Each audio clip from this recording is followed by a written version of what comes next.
Hello, good Monday afternoon, ladies and gentlemen. We're going to do the daily recap on the day. First trade I wanted to cover was CUBV. Now, if you remember from the watch list, I was looking for a dip buy on this out of the gate, as the people that held it overnight would sell immediately, and they sold, but it never bounced, okay?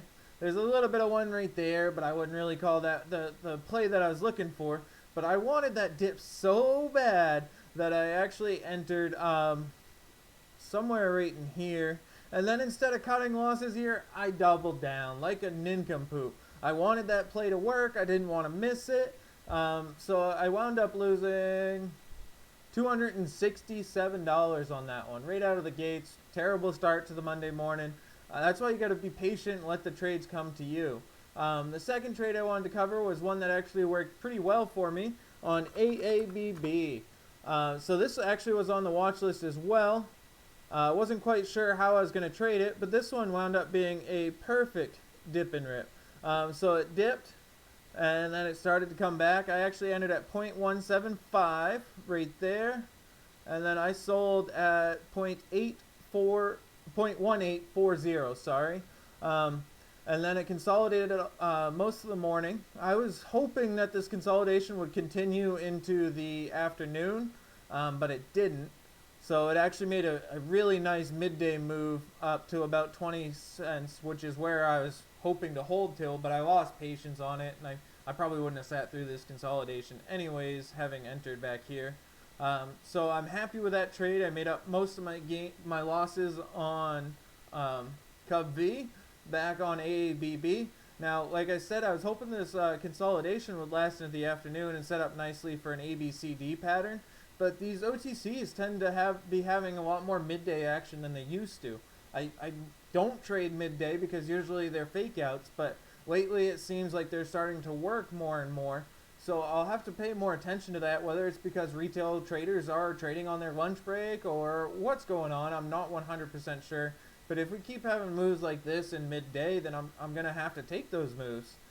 So I sold early, 1840. For a few hours after that, I felt like a genius as it hovered around here without any clear direction.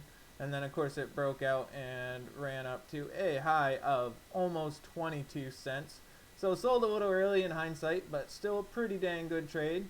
The next one I wanted to cover was PHUN. Now this is a small cap NASDAQ, and it follows DWAC pretty closely. So DWAC actually turned it around for a little bit this morning, was looking like it was going to have a first green day pattern. I bought at, I'm a little too far ahead here. Hang on one second. So I bought right in these 4 area. I added some around 410. I think I wound up having 600 shares or so. And it went up for a little bit, but then it kind of bottomed out. And DWAC actually broke support somewhere right in this area. So I wound up selling at like $3.99 or something of that nature. I wound up losing $22 on that one. So it was a pretty tight trade for me. And then the last trades that I took today were on INND. So I took this one right here at 0.0175. I sold after it couldn't break 1.9 cents. Sorry, I sold somewhere right in here at 185 after it couldn't break, and then I actually bought back in at 182 here, and sold somewhere in here at 185 again. Just because it didn't look like it was happening. The volume was starting to fall out. You can see how the volume all dried up there. So I really didn't like that position, and it was about half the size of the original position. Just in case it broke out, I didn't want to miss it. So that's why I took that trade. So overall, it was an okay day. You know, you wipe off that one absolutely atrocious, stupid trade that I had no reason being in, and it would have been a solid day for me. So I'm going to learn from my mistakes there, let the patterns come to me, and not try to force anything, and we'll get better as it goes. As always, also at this point, I'd like you to check out up in the, pointing the wrong way, we got a reverse image. I don't know if you can hear my dogs running around in the background or not, but anyways, check out Trading 101. We're adding videos to that, and we'll get you the basics down pat, as well as the daily watch list in the morning and the daily recaps in the afternoon. Thank you. Bye.